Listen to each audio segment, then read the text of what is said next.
Welcome to the show. This is the Moonboys podcast. My name's Theo, and today I'm just here by myself. So we'll probably just end up doing a trench stream and maybe do some technical analysis, look at the charts for the majors, and maybe some alts as well. So welcome in. Just to let you guys know, nothing here is financial advice. I'm not a financial advisor, and just some guy on the internet.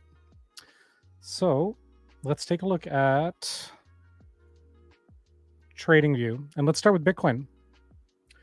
Where have we been at with Bitcoin on the daily? Anybody who watches this channel knows that I generally look on the daily, and I'm mainly watching the 125-day moving average as my entry and exit point. This is the Gerhard strategy for Bitcoin. Now, I kind of go a little bit nutty with it because I'll use this moving average for every coin, where Gerhard only uses it for Bitcoin. But I find it's a good indicator for me. Although for certain coins, say for example BNB, we're way above it, right? So lots of room to come down before it would actually hit that level, because BNB has pumped so quickly in the medium term, right? But it seems to be a good optimized strategy for me. In the past, people have talked about the 200-day moving average, like Ivan on Tech or James from Invest Answers. That's the red line. So we have the turquoise line. That's the 125-day moving average. So if you can see, we've held decent support at the 200 on Bitcoin, indicating bull market's probably still on. But in terms of an optimized trading strategy here, we are finding resistance right now exactly at that 125-day moving average. So I'm still holding 0 Bitcoin as a result. Let me know how it sounds in the chat, and shouts out to everybody in the chat. Shouts out to Burbs each and every time. So yeah, 0 Bitcoin at the moment. I do have exposure to Bitcoin through stocks, Bitcoin stocks such as RUNE, Cypher, MicroStrategy, things like that. But direct Bitcoin exposure, I hold very little at the moment. I'm pretty much all in on Solana. So that could bring us over to Solana really quick. One last mention on Bitcoin as well. Thank you for that, Burbs. One last mention on Bitcoin as well. So we have the PMARP up here. This is a Crown trading tool. Shouts out to Eric Crown. So the PMARP is actually in the bearish control zone as well. And the jewel line is crossing through the center here, but we still have the bearish downside. Welcome, RomReactor, to the stage. We're currently live, and I was just looking at Bitcoin price action. How are you doing today? Awesome. I'm the only one here right now? Yeah, it's I'm happy you're here. You know, I was going to do just like a trench stream and maybe analyze some charts, but happy to see you. Yeah. No, definitely gonna. I'll be here for another 20 minutes. Let me just pull up the Pump.fun stream. So I'm just gonna mute myself temporarily so we don't hear any overlay of the sound. But just keep going. Yeah, it could be a good segue there to talk about the Moonboys token. We're currently live on Pump.fun, and Axel bought 1 SOL worth of the token this morning, so I followed him in. So I've got 1 SOL in there as well. And someone in the chat said, get the PF stream working and let's send it. And now he's saying this is going to bond. So I really appreciate the enthusiasm on Pump.fun. As you can see, we've previously hit an all-time high of 24K on this token. And then on the very first stream, it dumped all the way down to about 7K, 6K. We've been ranging around there for a while. So we'll see. But, you know, it's how it goes. Creator capital markets, right? ROM's strategy is always to buy at the beginning of the show and then dump at the end of the show. So yes. So I just purchased some tokens. Now, obviously, I'm just I'm here trying to push engagement for the trading to see how much fees we can get for the platform. These fees are going to then help us out, whether it's make more content for you guys or give back. So of course, we're just having fun, and so I just purchased some tokens myself. But keep in mind, I will dump it before the stream. I mean, not much. It's not like I'm buying one SOL. I'm buying 0.1 SOL. So yeah, that's the thing. Anybody could snipe this thing with like $400 right now. But yeah, so you and Axel can definitely rug me before I rug anybody. Yeah, we've got 22 holders. Yeah, so that's the Moonboys token. We do have a community on X. We have a Substack that we do. We have a free Patreon at the moment, and we're just starting up a brand new Discord as well. So we're really building out a bunch of our content platforms. Yeah, and with crypto, it's very sporadic. So And the Moonboys token, just like any token, really, it could be dead for a long, long time until you get something very viral on the internet. Boom, Twitter going off the charts, and then like one post on Charlie Bull, you know, I had out of nowhere 20 Nigerians contacting me to raise funds. So you never know. Like we make a catchy little clip, and then to the moon we go. Other things too, like so I promised on a previous show that we would do a Bodoggos giveaway because I've got 15 Bodoggos, so I could pretty easily do a 1 Bodoggo giveaway, and I didn't do that yet, so I'm sort of overdue for that. I need to do a Bodoggos giveaway, so maybe we can implement a system where we have like a spin wheel, and we can put everybody who's in the chat on the spin wheel, and we can give it away at the end of the show, something like that. So I'm not quite ready yet, but I think that would be a good strategy as well to generate some engagement. And then in the past, we've had some guests like Phil Ponsas. We've had Dirky Turkey. Maybe we can get some bigger guests as well. That would help to push things as well. Yeah. If we get somebody big with a following like Ivan, and they post on Twitter, for example, "Hey guys, I'm streaming with the Moonboys today." You know, that definitely helps as well, for sure. Yeah, and we've got regular people on the show like Coke and Matt Smead. Matt Smead's quite popular in the Pulse Chain community and stuff like that. So yeah, and Wizard, of course, and all the rest of them. Who else am I missing? Axel, Silver Fox, you name it. We've got a lot of recurring cast of characters. Yep. Are you holding any Bitcoin at the moment? I'm totally out of Bitcoin right now. Yeah, I still have one. I mean, Bitcoin is a long-term position. I still got your long-term. I'm not like so like one thing I did want to touch last week. I'm not attacking Ivan on tech. He's so how do you say? He has been successful in this market, and now he trades Bitcoin. He basically just trades the Bitcoin cycle.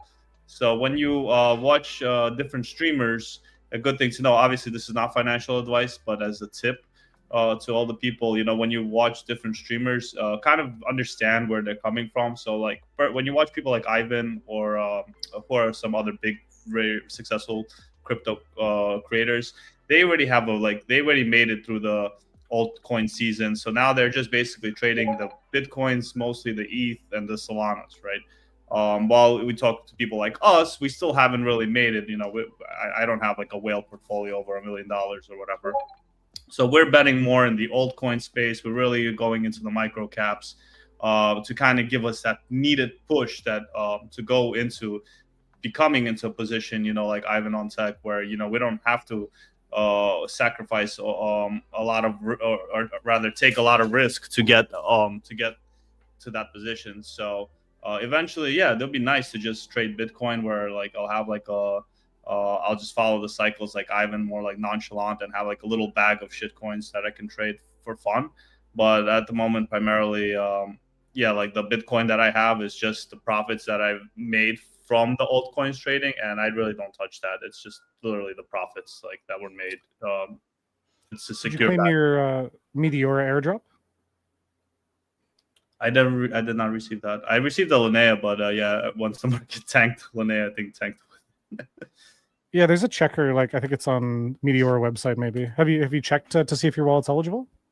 I haven't traded in like Solana like that, so probably not. I could check, but yeah, probably not. Like Linnea, I was farming, but I've never used Meteora in my life, so I have no idea. Oh, okay, fair enough. So do you do any like jupe staking?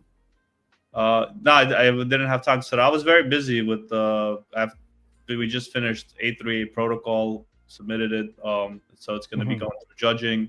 I'm still waiting for my Charlie Bull token to be listed on the Ether scans, so the application is still pending. Yeah, and right now, since I finished the hackathon, I'm going to be back into coding Charlie Bull, so I'm going to be setting up the integration. I haven't really been messing around with like the DeFi space too much, other than the liquidity pool position that I opened on Linnea 2 weeks ago from the airdrop. But now, since the market crashed, the Linnea kind of went out of my range, and I didn't close it in time. That's a big risk in liquidity pools. So even if you do make money using concentrated liquidity, you miss out on your exit, and you could be put into impermanent loss. So these are all the things I learned. Obviously, I only use the airdrop, so it's not like I was doing it as a learning.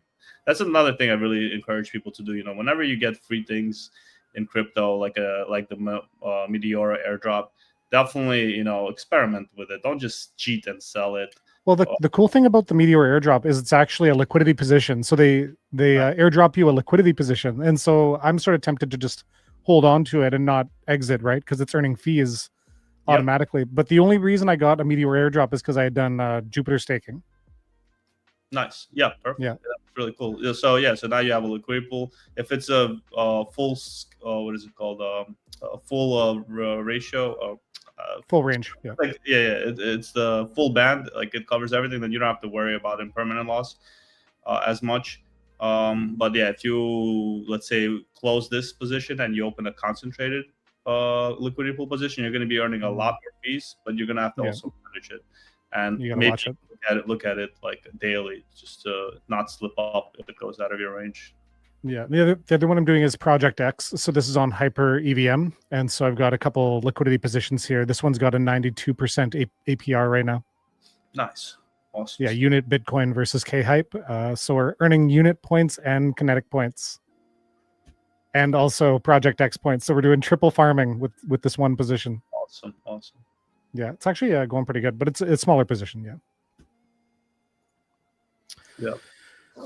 Cool. Yeah, looking at Bitcoin, I think usually October is a green month. So with this rally that we're seeing, I think it should hold. If you open up the monthly chart, it kind of looks a little bit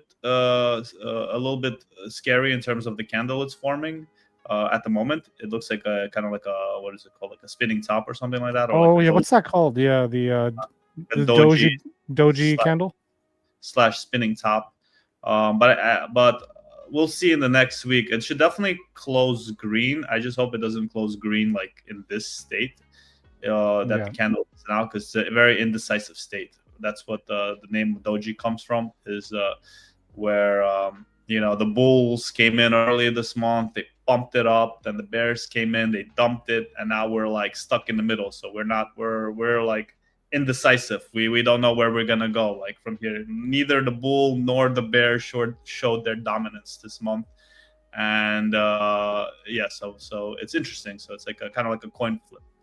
Where are we gonna go? Most of the time, if the dojis happen in an uptrend, it goes down, and if it happens on the bottom, it goes up. It's a kind of like an opposite signal.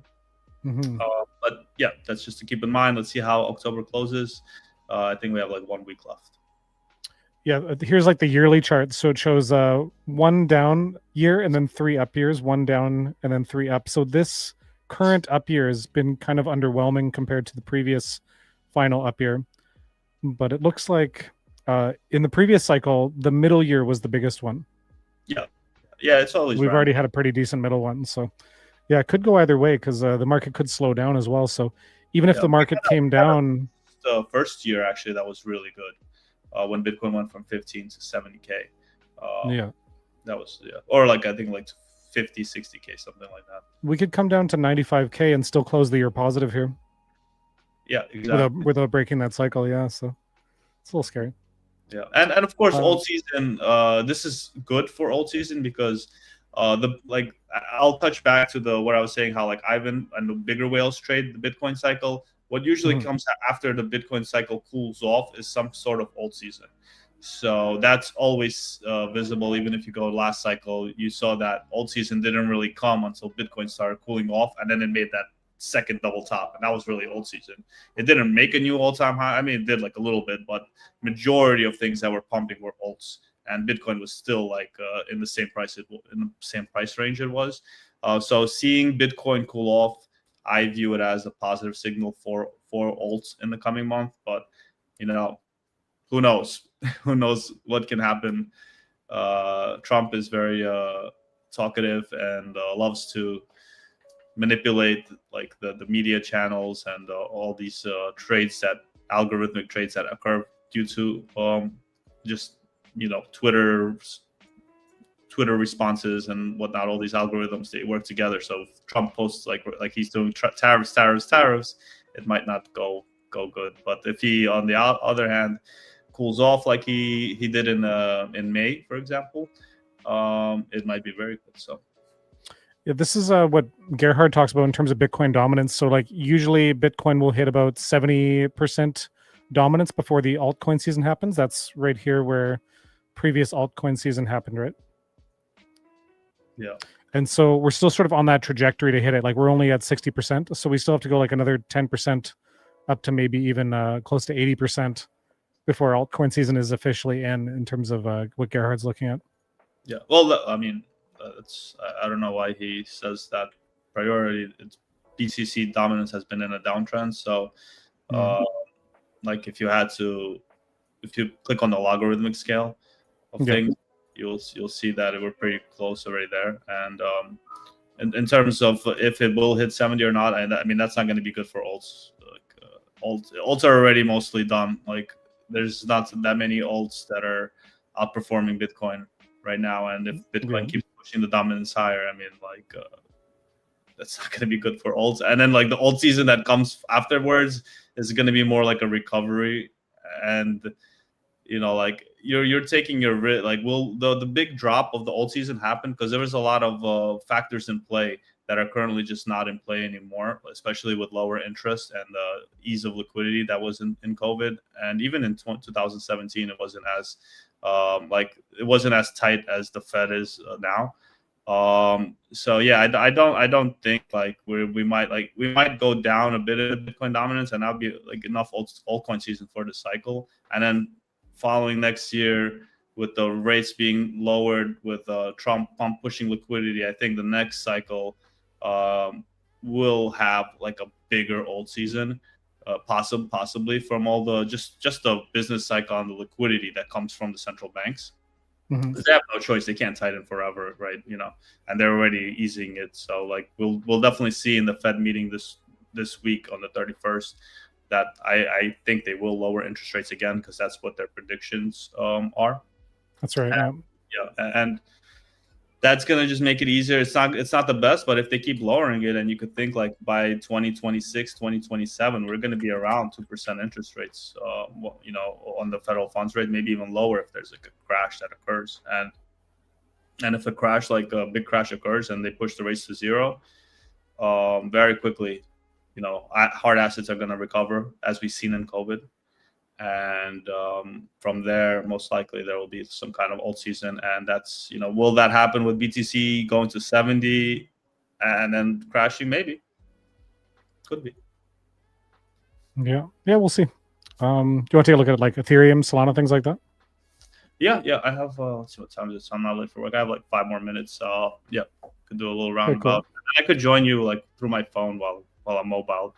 Sweet. Yeah, last thing about Bitcoin dominance here, it had a big rejection off the 125 there, so it has resistance there. So it may be that we're going into a bullish Q4, but I guess we'll see, right? But a bullish Q4 for alts anyways, yeah. Yep. And then for Ethereum, we've got this invisible ceiling here at about 5K. We've got the support at the 125, so I haven't felt the need to sell any of my Ethereum recently. We've been holding the 125 really nicely. Just bouncing off it with that W pattern. Why did you push it to 125 instead of 120? Oh, that's Gerhard. So he actually updated his projections for what the optimized Bitcoin trading levels were. So he identified that there's 2 optimized levels. So the 44 is this orange line, the 44 simple moving average, and then the 125 now as well. So he updated that. 125 actually performed better than 120. But he specifies that this is only for Bitcoin. So I'm going down the risk curve that using it for other tokens as well. Yeah, because Bitcoin trades like before they had the moving averages specifically at like 20, 50, and 100, because it was primarily made for the stock market. Stock market trades five times a day. So if you think for a month, that's 20 candles. So that's why they had that. Now, if you add Bitcoin, obviously that's an extra 5 days out of the month. So like you could say that the 25 moving average is equivalent to the stock market's 20 moving average. Same with if you go like you add another, let's say a quarter, 3 months. So that would be 75 moving average instead of 60 or 50 in the stock market. So I could see that your 125 is basically similar to like the stock market's 100 moving average, and he just tweaked it just to match those extra trading days. Now, that's it could make sense. It could not. Like usually in the weekends, Bitcoin doesn't trade much anyway. unless it has like a flash crash that somebody takes advantage of because of the low trading activity on the weekend. Of course, also the opposite can happen as well, like a huge pump on the weekend because of the low trading activity. But yeah, if you cut that out, like the 20, the N100 should be fine as well. He found these through back testing, actually. So he back tested every moving average and figured out like which ones were the most profitable. And so there was a spike at 44 and a spike at 120 or 125 around there, right? Yeah, you know, my question, I would love to have like Ivan or any of these guys with these things. When they back test it, they usually just back test it for like hodl, and it's like, you know, back test it to a good indicator. Get Bizarre, get Bizarre. This is a legend, the same guy who made the RSI. It's a free trend indicator, and back test your stuff with that. See if it makes sense, because obviously, even if you have like one moving average, you're probably gonna do better than just buy and hold. You know, even if you have like this, the 50-day moving average, you will probably do better than buy and hold. You know, how do you spell SAR? Yep, parabolic SAR. That's the first one right there. Yeah. Oh, okay. Yeah. So I forgot. Oh, this is the one that you use. Yeah. Yeah. So and you know, it's similar to the money line, but you know, when people do back testing for trend indicators, just make sure to back test one that's been successful, and like something like SAR, and then you could actually see your results. You'll be able, like with Ivan, for example, instead of his money line competing against buy and hold, you could see it. Does your money line compete against SAR just as good? Is it better? And then you could pitch it like, hey, buy my money line for $1,000. Otherwise, why would I buy your money line for $1,000 when I can just use SAR for free? Yeah. Cool. I think I just broke all my indicators by going to a preset, but that's okay. I'll just go back to where we were before. Okay, so one thing I wanted to mention is that the Bitcoin CME futures has different levels because it omits the weekends, right? So it actually held the 125 on the Bitcoin CME futures, but because I've lost all my indicators now, I won't be able to show that, which is fine. It's okay. We'll use our imagination. I could fix them pretty quickly here. I could just go like 125 and then change this to a 44 and then get rid of those. I think that'll pretty much do it. Yep. Bitcoin on the daily. Yeah, there we go. So if we go to Bitcoin CME futures, it's similar, but we tend to hold the 125 a little bit easier than on the regular exchanges. It's a little bit more bullish on the CME futures, and like Eric Crown calls this the chart to rule all charts. Like he looks at the CME futures as the actual Bitcoin chart, essentially. So something to think about. Yeah. I mean, yeah, you could look at the gaps of the CME as potential areas where like the market manipulation occurs between the what do you call it? Like the market makers and the institutional clients versus the regular retail on Coinbase spot trading. Yeah, and you can see those gap levels, something significant where like players either missed out on their buys or missed out on their sells, and those guys, being institutional clients, obviously call their traders or portfolio managers and like, hey, what happened? I was supposed to buy Bitcoin at 90K. Why didn't my order go through? Now it's 120K. Like, what are you doing, you know, with my millions of dollars? And yeah, usually they have to make sure everybody, all their institutional clients are happy. So the market makers do as much as possible to basically fabricate the gaps to be filled in a way. Shout out Coke pointing out that RUNE is pumping right now on the 15-minute chart. Nice. Yeah, really. Yeah, let's see if it breaks that $1 resistance that it's been doomed by since the crash. That'll be really good. Exactly. We need to get back up to the 1.2 level. Yep. Yeah. All right. Yeah, but on that note, sorry to keep it short. Well, I'm gonna come back. While I'm driving, I'll just turn on my phone and cool, no worries. Thanks for joining. I'll be listening and giving my tips while I'm going to work. So I'll be back, guys. But, awesome. Yeah. Thanks, Ron. Cool. So back to $6 USD. Coke is thinking. Let's take a look at that. So we're on the RUNE versus USDC chart here, USDT. Can I do some like some Fibonacci's here? Should I go to the weekly? Let's get the fibs out. I want to back test these claims. All right, so Fibonacci retracement from previous high down to current low. So we're still at level 1 here, Coke. Get me some weekly TA and against BTC. We're on the weekly, and we can do against BTC. That's fine. RUNE BTC versus the moon. All right.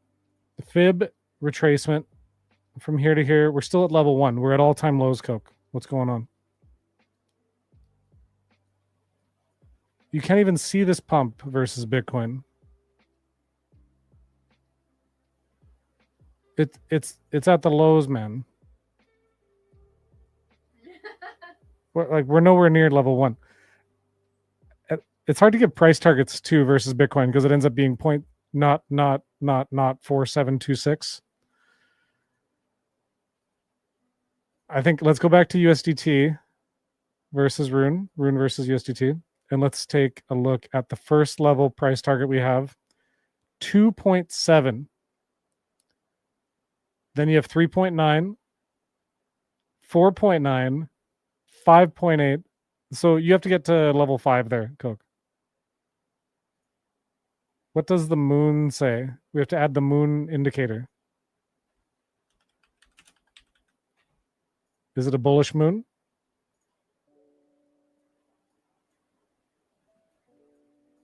That looks like a bearish moon, sir.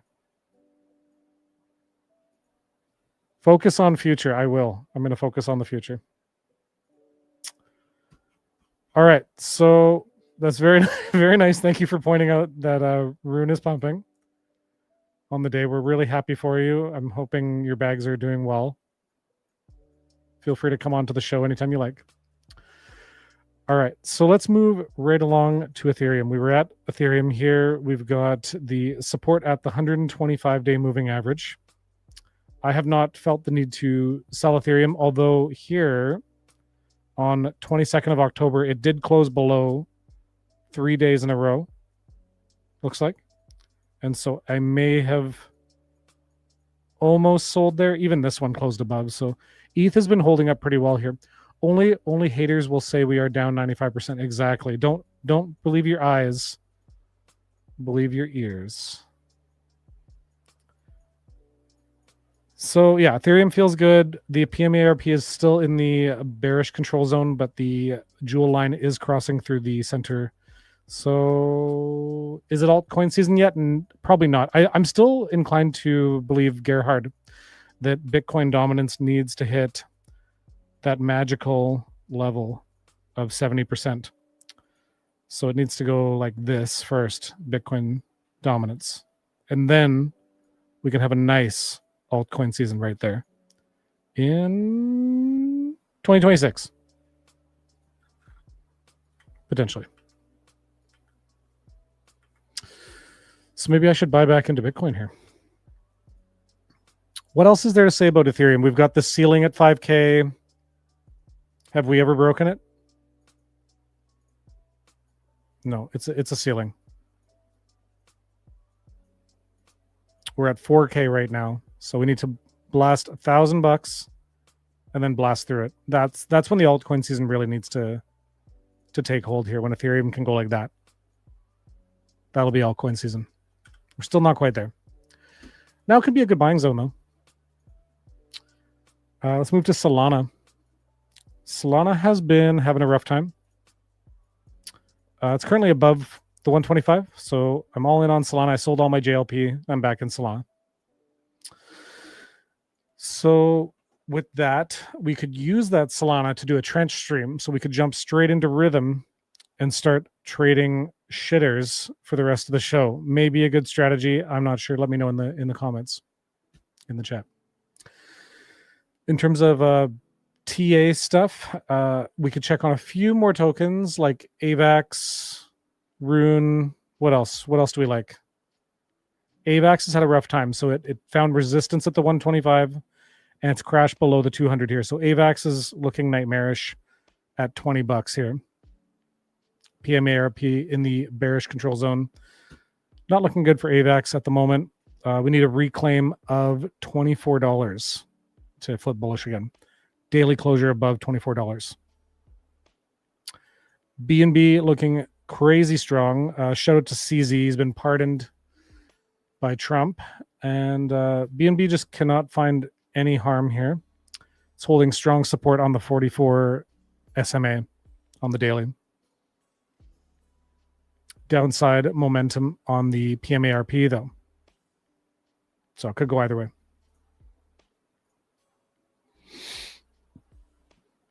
What else do we have? What do you guys want to look at? We already looked at ETH dominance. ETH dominance has resistance at the 44. So not quite a breakout yet, but the PMARP is in the bearish or bullish control zone with the jewel crossing through to the upside. So that is a bullish setup for ETH dominance. So may signal that we are heading into alt season. Fartcoin's not looking good here. Hype. Hype broke through today. So last night it closed above the 125-day. So I went long Hype and short Starknet. So I'm currently up 14% on the 2x long on Hype, but the Starknet short is down 4%. So overall, pretty good. You can see the trade here. So I normally didn't trade Hype with leverage. I used to do spot, but I'm wanting to start experimenting with these Gerhard strategies of doing relative valuation plays. So instead of doing long Bitcoin and short Hype or something like that, I just decided to do 2x long Hype and 1x short Starknet.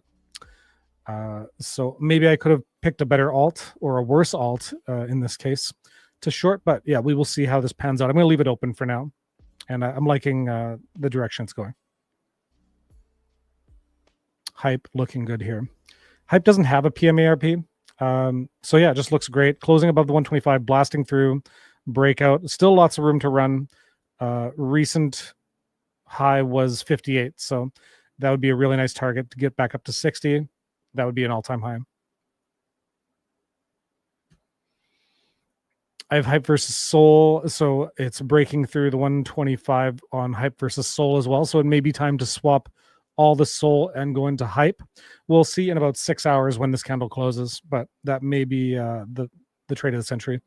JLP is still looking great. It could be just a nice strategy just to hold JLP forever. Jupe is starting to come back. They had some big announcements from the Jupe team recently that they're going to start focusing on the Jupe token. So I can go to X and go to Jupiter and see if we can find that tweet from Jupiter.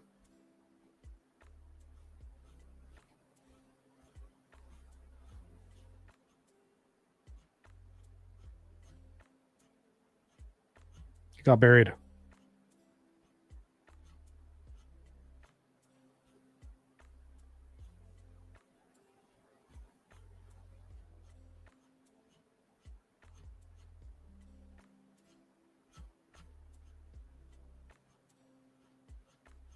Do you guys see it? I don't see it.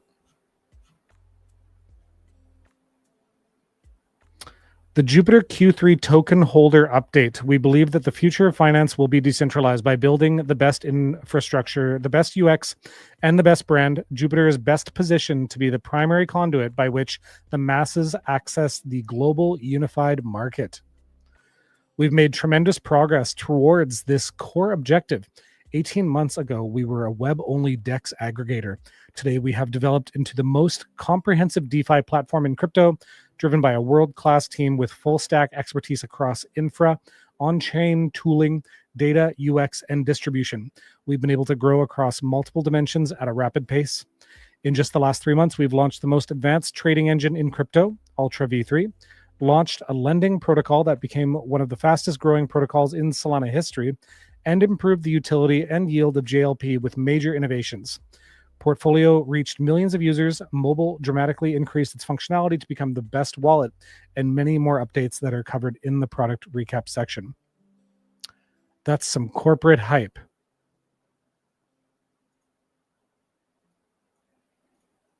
You don't like this post? I thought it was good. But anyways, they're bullish on Jupe. Given all of this, we believe Jupe has massive room for growth. Once weighed down tremendously by an overfocus on governance and noise, we've scaled back the DAO to only vote on critical issues that affect all token holders. No more working groups or small-scale items. Instead, we will double down on Jupe as a core strategic resource and seek to integrate the token more deeply into Jupiter's future roadmap. And we are reorienting the community's focus to be on growing the number of DeFi users, adoption of Jupiter products globally, and awareness of the Jupe token as the leading symbol of DeFi's continued expansion. So yeah, bullish Jupe token. I'm still holding a bunch of stake Jupe. The price performance has been pretty rough for a while. I always say that I don't look at the price of Jupe. I just stake as much as I can. So yeah, this may be a good buying zone for Jupe. And welcome RomReactor back to the stage. Hello. Welcome to the car. I was talking about Jupiter token. What else do we got? Do you have any tokens you want to look at? Yeah. Others dominance. Maybe just freestyle and see which tokens are split bullish if you have a stack. You want to go to the Bullmania scanner? Take a look at what's flipped bullish on the weekly. Yeah, I think it's a good time to do that. Let's take some notes. Everything's bullish except for Tron, Chainlink, Stellar. Focus on the a larger cap, like Avalanche. Maybe, yeah, Avalanche is bearish. Bearish, okay. Yeah, so things like that. Let's try to keep a lookout for projects like that are existing, really have a large, maybe 100 million market cap. Yeah, I always figured Ivan's tool would be to find shitters, right? But this seems to be top 100 tokens, something like that. One thing we could do is go to crypto bubbles. Okay. Turn left on Ocean Parkway, Service Road. You could probably turn off the voice there. Oh, the navigation? Yeah. On the hour, virtual's pumping. I bought back into virtual last night. We could take a look at virtual. Yeah, so virtual closed above the 125-day moving average, so I bought in last night, and it's since retraced back down to the 125, so it's sitting on that support. It did have this bearish cross here, though, this death cross of the 125 going below the 200, so that could be a bearish signal. Also, PMARP is in the bearish control zone as well. Guys, I'm going to grab something from the store real quick. Give me 1 second. Okay. So is it virtual season? Probably not, but I took a swing on it, so we'll see how it pans out. We can go back to the Crypto Bubbles dashboard here on the hour.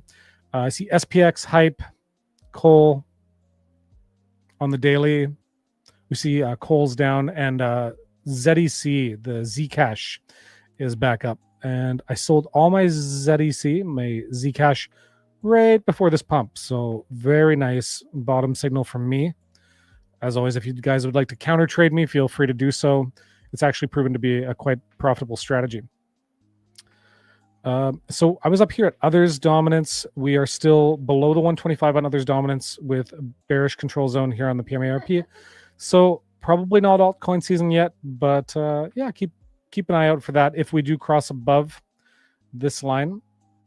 So if we go up to 7.5%, so another 0.5%, it could be altcoin season. So keep an eye out for that. Pengu is struggling here to get above the 200. Maybe a value area for Pengu, but I'm not touching it.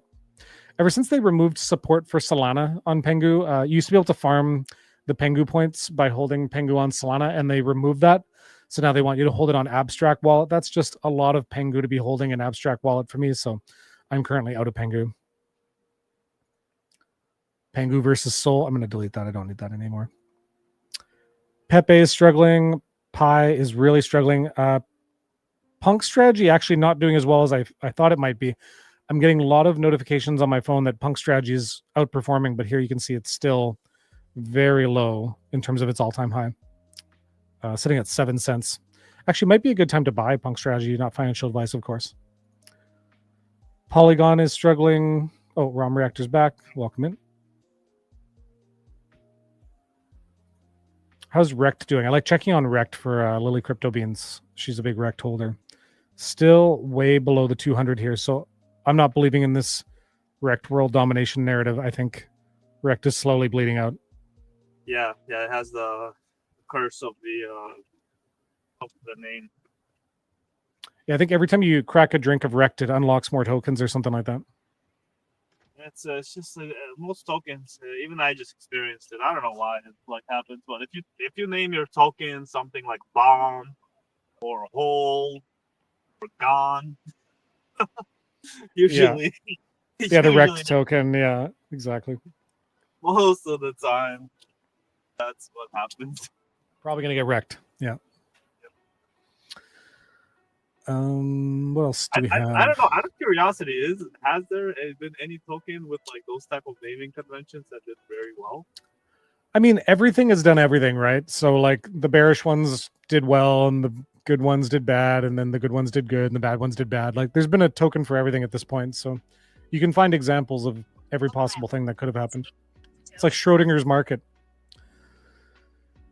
Kind of jargony. I also have staked Jupe due to you. Very good job. Yeah, you should check your Meteora airdrop there, Burbs. See if you got the Meteora airdrop.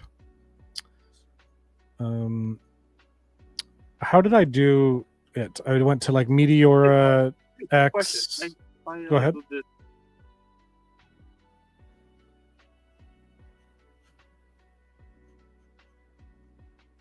Meteora.ag. I guess the camera went away.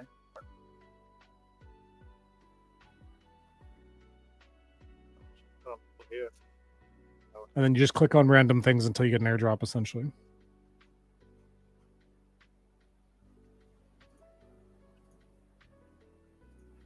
Meteora airdrop checker. I think I actually went to here, didn't I?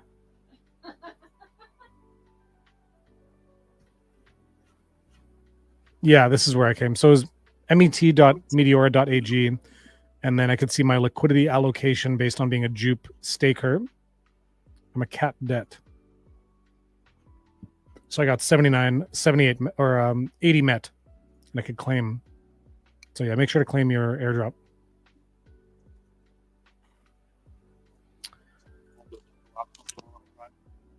So that is the Rect report. Stablecoin dominance. This is a good one we haven't looked at yet.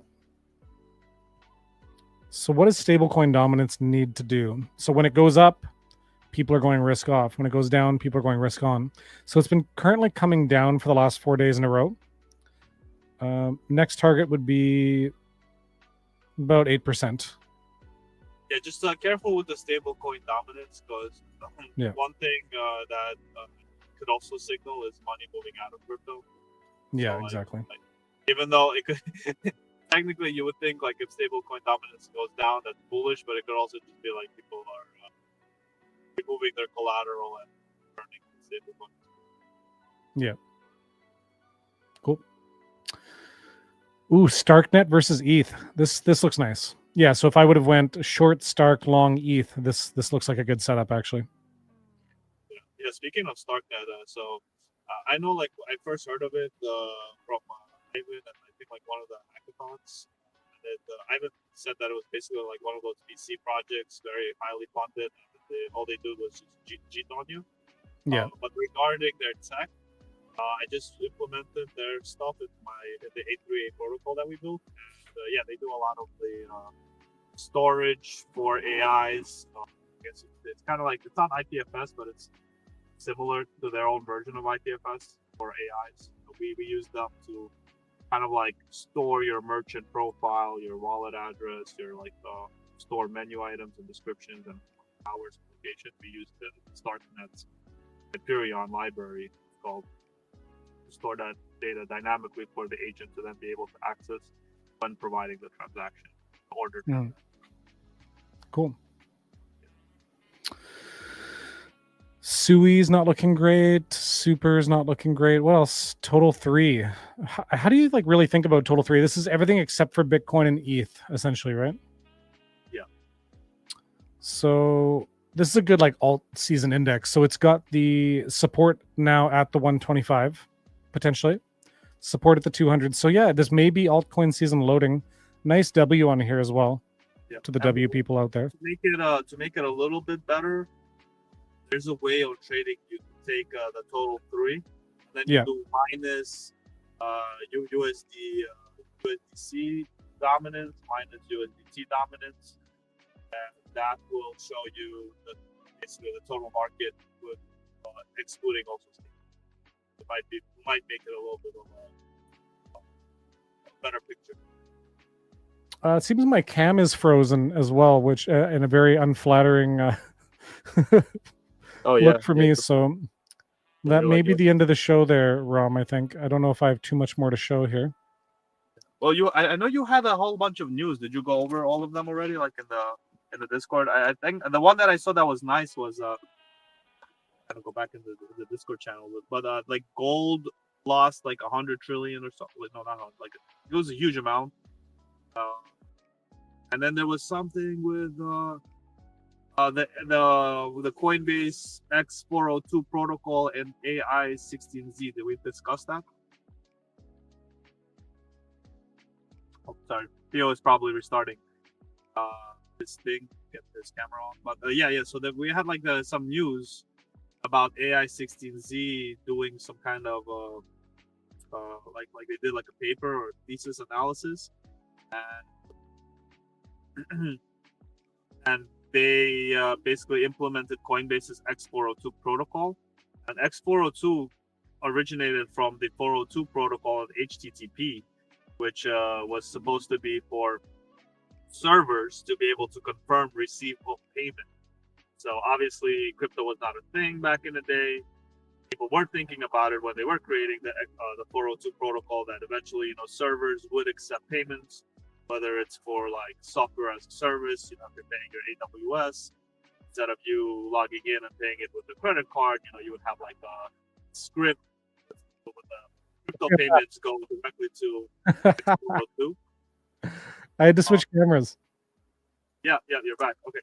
Yeah, so I just wanted to see if we discussed this, the AI-16Z paper on X-402 protocol by Coinbase, because it's a really interesting stuff.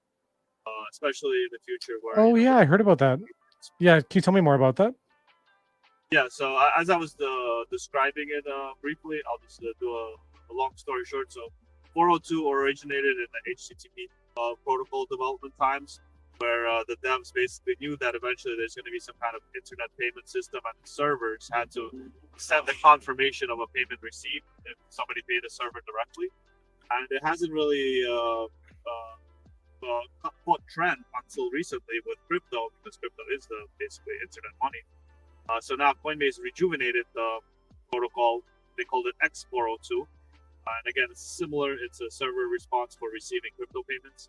And what you mentioned in Discord, Theo, was that AI-16Z, they did some kind of paper or something like, they published something about this protocol. I just wanted to talk about it because I haven't heard about it. If you know anything, I would love to hear it. Yeah, it says AI-16Z, or sorry, not A16Z released State of Crypto 2025 report. Okay, and what was that about? Can we take a look? That's right here. So the year crypto went mainstream. So this is the report here. So a bunch of slides.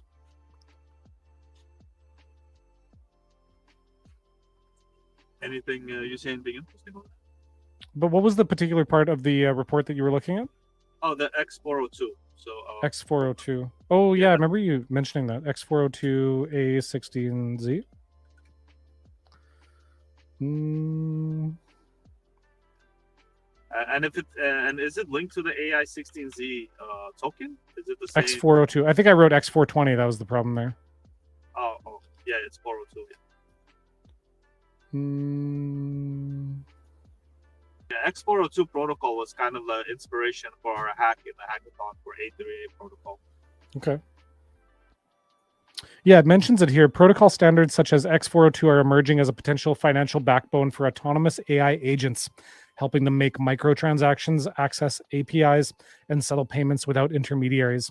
an economy that Gartner estimates could reach 30 trillion by 2030. Yep. Very interesting. Yeah, it sounds about right. Like I said, a lot of this is the servers right now. Like if you're paying for your AWS hosting, you'll have to log in, give them your credit card detail, and then they charge it. With this protocol, you can just write a script, send some crypto.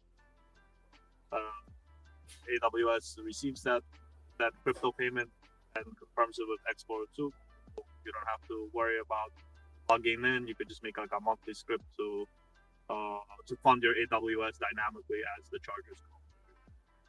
All you have to do is put some money into your wallet so that they can keep sending it to AWS. Yeah, they project that the AI agents will be doing 30 trillion by 2030. So what's the crypto market cap now? Like 4 trillion? Yes, 4 trillion, and for all the alts, it's about 1 trillion. Got just under 4 trillion. So if it goes to 30 trillion, that's like a 6x, something like that. So Bitcoin would be like above 500K at that point, right? Yep. Gold, I think, is something around like 25 trillion right now. So if gold holds this price, around $20 trillion, and you could see that Bitcoin is a alternate solution to gold, it lasts. The highest it reached was like 2 trillion market cap, I think, something like that this cycle. Mm-hmm. Next cycle, we might see 10 trillion if gold holds this 1 trillion that doesn't really crash back down to reality. I think we might see like a nice like $6 to $10 trillion market cap for Bitcoin. 6 to 10 trillion for Bitcoin, yeah. So like a 2x to a 3x, something like that. Yeah, I mean, just to keep up with gold. Yeah. And that's excluding the pumps and everything that can come out, from those gains. It might go even higher. There's like a blow up top, which we haven't seen this cycle. We can definitely see that cycle. Yeah. Cool. Okay. Any final thoughts before we wrap here, Rom? Oh no, I think I'm a little bit tired. I was coding until like 6 a.m. So on top of my head right now, no. I appreciate you showing up. Yeah. Thank you, Theo, for having me. And I dumped the Pump.fun tokens. Oh, good job. Before I left, but That's important. I thought the price was still going up, so it's really there nice. you go. Everyone's gonna front run you. We made some nice trading income fees. Good job. There you go. Okay, appreciate it, man. We'll see you on the next one. Take care, everybody. Bye. See you guys.